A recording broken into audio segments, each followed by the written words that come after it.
Je vais vous dire ce que je pense de ce que j'ai vu. J'avais fait un malaise. J'avais plus l'impression de faire partie d'une grande famille comparé à la deuxième fois. J'ai vu que ça a tourné énormément sur les réseaux sociaux, cette histoire de bouteille d'eau.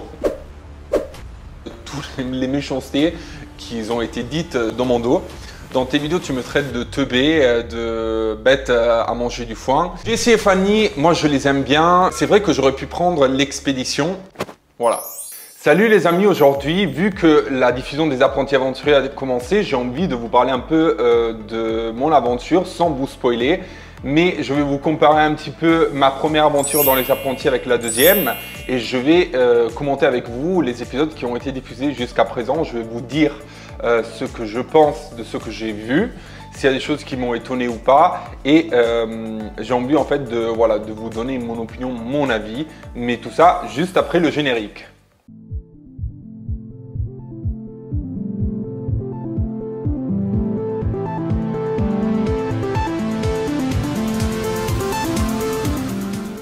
Alors, premièrement, il faut savoir que la première fois quand j'ai participé aux apprentis, j'étais dans l'équipe jaune en Thaïlande.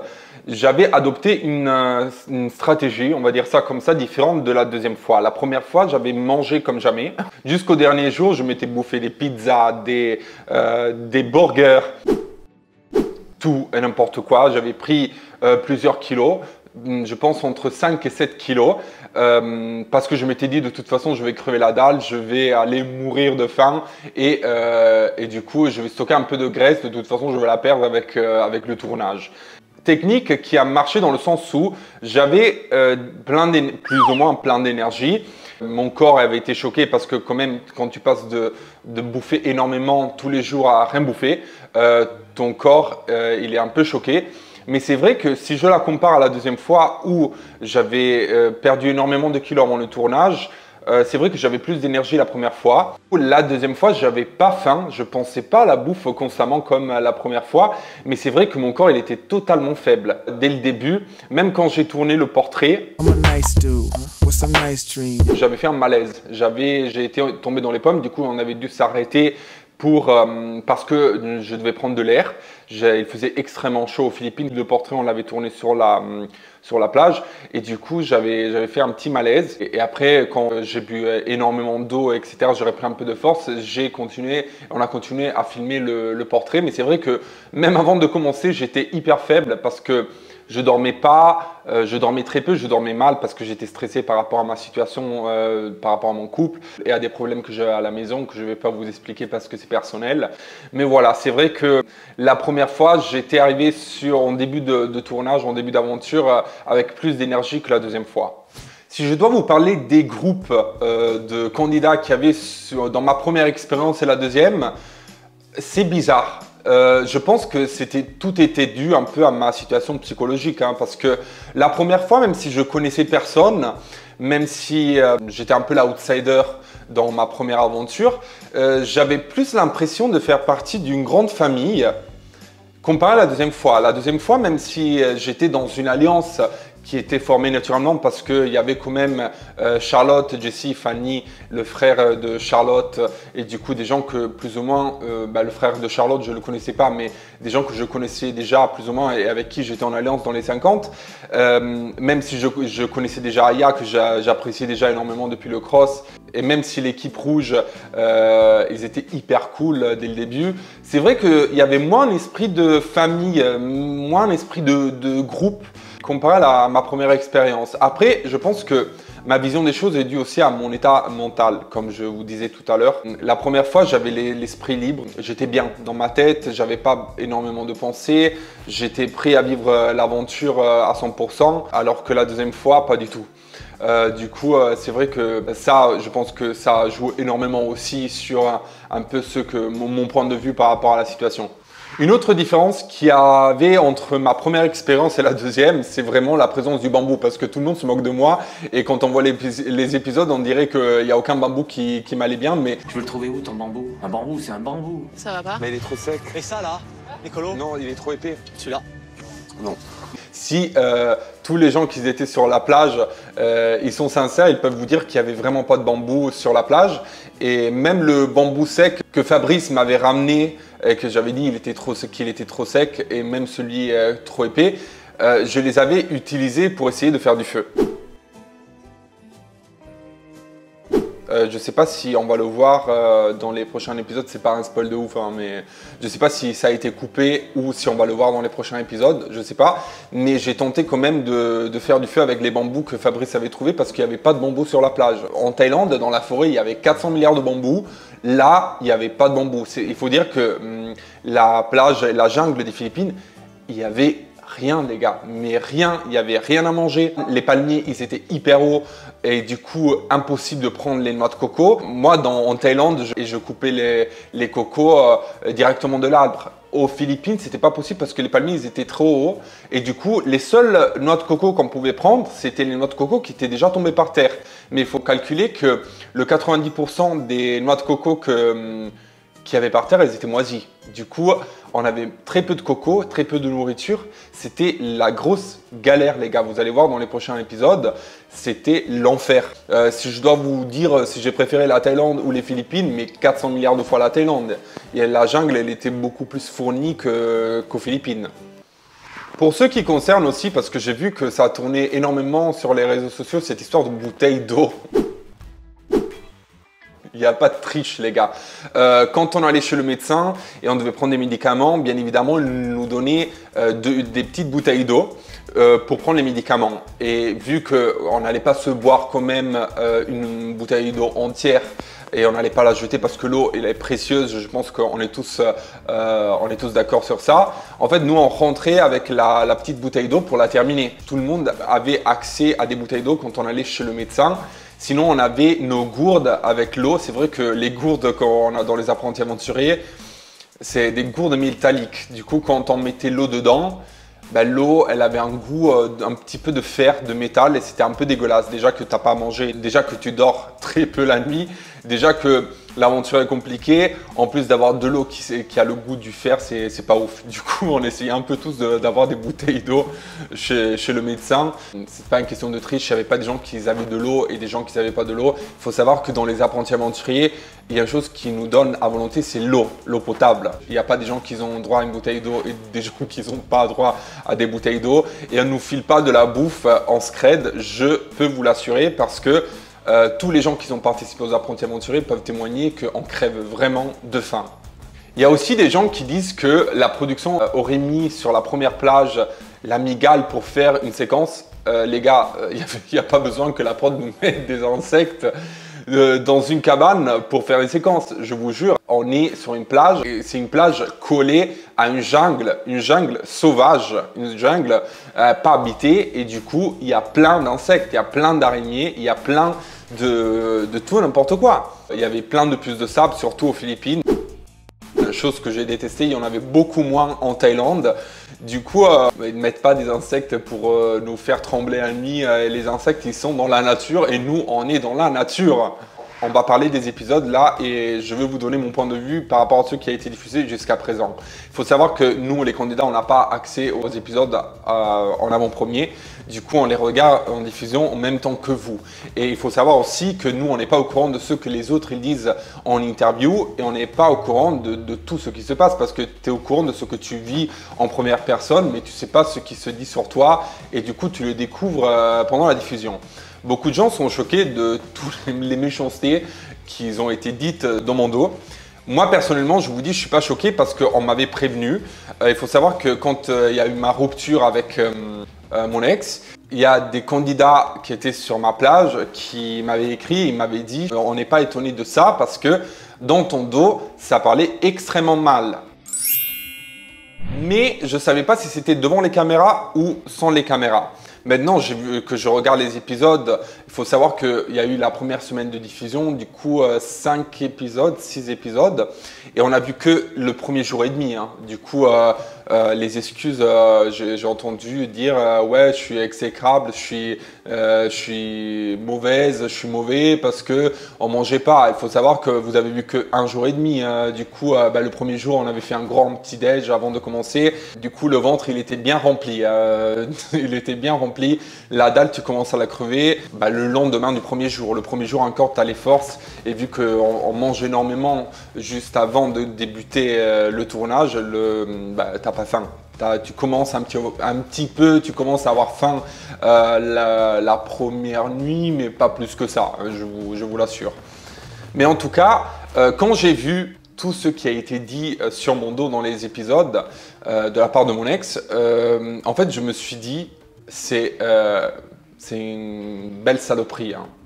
Parce que, alors déjà, sur le portrait, il faut préciser une chose. Parce que sur le portrait, elle dit que moi, je l'ai ghosté pour 10 jours. Faux, totalement faux. 2 jours avant le départ, on a eu la grosse dispute. La veille du départ, j'ai demandé à la production de me changer les billets parce que moi, j'avais proposé à mon ex, à Victoria, de venir régler la situation à Milan. Je voulais un geste de sa part, vu qu'elle n'était jamais venue à Milan, vu qu'elle n'avait jamais pris sa voiture pour me rejoindre. Ça a toujours été moi qui l'a toujours rejoint chez elle. Je voulais un geste de sa part, vu que c'était moi la personne blessée. C'est à moi qu'elle avait dit tout un tas de choses, comme vous l'avez pu voir dans les épisodes, qui m'avaient blessé. Moi, je ne l'avais pas blessé, je n'avais rien fait. Du coup, franchement, j'aurais apprécié qu'elle fasse un geste et qu'elle vienne à Milan. Vu qu'elle disait que moi je squattais chez elle, mais moi je l'ai toujours invitée à venir chez moi, elle n'est jamais venue. Elle m'avait dit non mais je peux pas venir, j'ai 500 000 trucs à faire. Et du coup, la veille du départ quand on devait faire de Marseille, je vais demander à la production de me changer les billets. Parti à Milan, j'ai créé énormément de problèmes à la production parce que changer des billets avec des escales la veille d'un départ, c'est extrêmement chaud. Mais ils ont été hyper cool avec moi, ils m'ont changé les billets. Et du coup, je suis parti de Milan. On avait plusieurs escales et ça a pris plus ou moins 24 heures où tu es dans un avion, du coup, ton téléphone ne marche pas. Et une fois arrivé sur le lieu du tournage, tu as plusieurs jours que tu passes à l'hôtel. Et dès que tu arrives, le premier soir que tu arrives sur le lieu du tournage et tu rentres à l'hôtel, on te confisque ton téléphone. Du coup, tu n'as plus accès au téléphone et jusqu'à la fin du tournage, du coup, tu n'as plus ton téléphone. Du coup, on est resté plusieurs jours à l'hôtel et à l'hôtel, je ne pouvais pas l'appeler. On n'avait pas les téléphones. Du coup, elle savait pertinemment que je ne l'avais pas ghosté. Choquant dans cette histoire, c'est que ça fait 10 jours que j'ai pas de nouvelles du gars et que le mec, il n'est pas capable de me donner une explication avant qu'on se voit ici dans une aventure. Je me dis en fait, on est quoi? On est juste un couple d'aventure? Elle a extrêmement bien joué sur ça, sur son portrait. Il y a des gens qui pensent qu'on a tourné le portrait ensemble. Pas du tout. Moi, j'ai vu son portrait au moment où tout le monde l'a vu. C'est pour ça que j'étais extrêmement vénère. Et par rapport aux critiques et toutes les choses qu'elle a dit sur mon dos jusqu'à présent, c'est choquant. C'est choquant parce que elle a voulu régler notre dispute dès le début, avant même le début de la première épreuve. On avait fait la paix. On a fait la première épreuve qu'on a gagnée et on s'est embrassé à la fin de l'épreuve parce qu'on avait gagné, on était content et tout. Et au moment où on est arrivé sur la plage, pour moi, je dis pas que c'était réglé parce que quand même, on a juste mis une pierre sur le passé, entre guillemets, pour recommencer de plus belle. Mais moi, je me suis dit, en fait, on recommence, c'est inutile de continuer à parler de tous nos problèmes, surtout devant tout le monde. Devant moi, elle était cool, elle était gentille, elle faisait genre que tout allait bien, mais derrière mon dos, elle me crachait à droite, à gauche. Du coup, c'est qui voulait parler ou régler les problèmes devant les caméras? C'est moi ou c'est elle? C'est qui parlait et qui enfonçait l'autre devant les caméras? C'est moi ou c'est elle? Vous avez la réponse, je pense. Moi, avec du recul, je pense que, en fait, elle avait envisagé déjà de me quitter. Elle voulait plus de moi. Carrément, elle voulait plus de moi.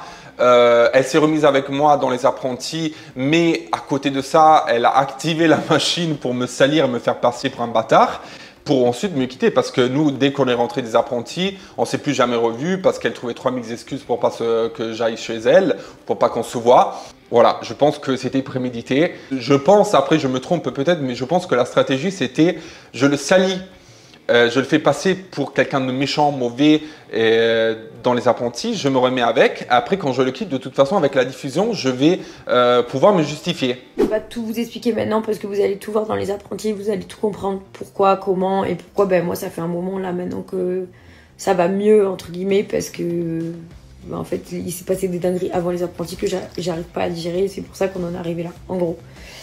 Mais le problème, c'est que c'est pas parce que tu dis des choses devant des caméras à des gens que les choses que tu dis, c'est vrai. C'est des choses vraies. En plus, il y a une totale incohérence entre le fait de te remettre avec moi et toute la merde que tu m'as jetée dessus. Parce que tu as autant de haine, tellement je te dégoûte, tellement je suis quelqu'un de méchant. Pourquoi tu t'es remise avec moi sur le tournage des apprentis? Tu aurais pu me quitter. Tu aurais pu me quitter même avant. Hein. Moi, j'étais amoureux et du coup, j'avais envie de retenter. Toi, en fait, tu n'avais pas envie de retenter, tu avais juste envie de me quitter, mais de t'en sortir de la façon la plus clean possible. Malheureusement, ça n'a pas marché parce que vu comment tu t'es comporté après, et vu tout ce qui s'est passé, et tout le monde le sait, franchement, tu es passé pour une grosse garde, mais voilà, après, tu as fait à ta façon. Hein. Dans tes vidéos, tu me traites de teubé, de bête à manger du foin. Moi, j'aime bien les teubés, un peu, vous savez pourquoi? C'est mignon. Oh, le pauvre. Ouais. Oh, ma petite coquille. Ouais,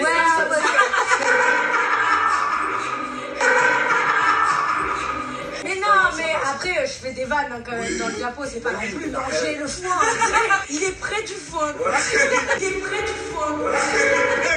Mais je pense que tu es plus bête que moi, hein, parce que tu aurais pu quand même être un peu plus intelligente et gérer la situation d'une autre façon. Clôturer notre relation d'une façon un peu plus respectueuse et rien de tout ce qui s'est passé se serait passé. Et ça aurait été beaucoup plus classe. Voilà. Jessie et Fanny, moi je les aime bien. Je pense qu'elles auraient dû un peu plus dire à Victoria de venir me parler au lieu de l'écouter, cracher du venin sur moi, dans mon dos. Mais voilà, je leur en veux pas, je les aime bien. Charlotte aussi, je l'aime bien. Stéphane, c'est une très belle découverte.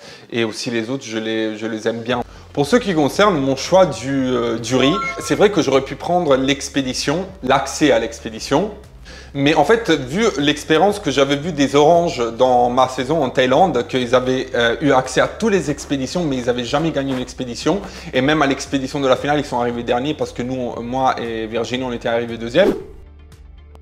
Je me suis dit, l'accès à l'expédition, c'est pas une chose sûre. Il faut savoir que les privilèges que tu as à la première épreuve, tu les auras jamais plus pendant toute l'aventure.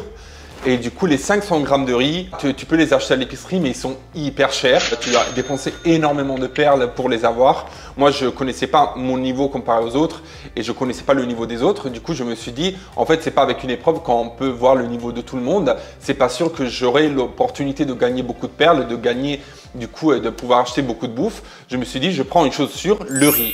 L'accès à l'expédition, c'était pas quelque chose de sûr. Surtout que j'avais dès le début, en regardant les binômes qu'il y avait sur la plage, une alliance qui était faite naturellement parce qu'il y avait Jessie, Fanny, il y avait Charlotte et Stéphane. Du coup, vu qu'on était déjà en alliance dans les 50, je me suis dit on a déjà une alliance. On a déjà des gens avec qui on pourra faire une alliance pour se sauver, pour ne pas se botter aux cérémonies, pour se protéger. Du coup, je me suis dit l'accès à l'expédition, elle n'est pas nécessaire. Elle aurait été beaucoup plus nécessaire dans ma première aventure où j'étais un outsider, où j'avais des fortes chances de me faire voter par tout le monde, chose qui était arrivée. Le premier vote est contre un jaune. Étonnant. Waouh, surprise. Le premier vote contre les jaunes. Non, bah, celui-ci, on s'y attendait. Maintenant, j'espère que non plus, il n'y en a pas une centaine qui suivent derrière. Le deuxième vote est contre un jaune. Nerveux. Le quatrième vote est contre les jaunes. Le 10e vote est contre les jaunes. Si ce 11e vote est contre vous les jaunes, vous irez quoi qu'il arrive en duel avec les blancs. Et ce 11e vote est contre vous les jaunes. Les jaunes, avec 6 votes contre vous, vous irez quoi qu'il arrive en duel avec les blancs. Deuxième fois, je pense que j'étais entre guillemets assez protégé, vu qu'il y avait une alliance naturelle de 3 binômes sur 5. Et du coup, j'ai fait le choix du riz. J'ai fait le choix du riz parce que quand même avec 500 grammes de riz sur les apprentis, si tu les partages bien dans les différents jours, tu peux manger presque 2 semaines. Hein. une semaine et demie. Et c'est énorme sur les apprentis aventuriers. Et si tu veux les partager avec les autres, c'est énorme. Si on aurait pris l'accès à l'expédition, les rouges, sûrement, ils auraient pris les 500 grammes de riz. Et les 500 grammes de riz, du coup, ils auraient été pour un binôme que je ne connaissais pas, qui n'était pas en alliance avec nous. Du coup, c'est un peu ça le raisonnement que j'ai fait. Après, je peux comprendre les différents points de vue. Par exemple, celui de Jessie, de Fanny, de Charlotte. Je le comprends totalement. Voilà. Merci beaucoup d'avoir regardé la vidéo. Si vous voulez commenter, me donner votre point de vue par rapport à ce que j'ai dit sur cette vidéo, ça me ferait extrêmement plaisir. Inscrivez-vous à la chaîne, likez la vidéo et nous on se retrouve dans une prochaine vidéo. Ciao, arrivederci et grazie.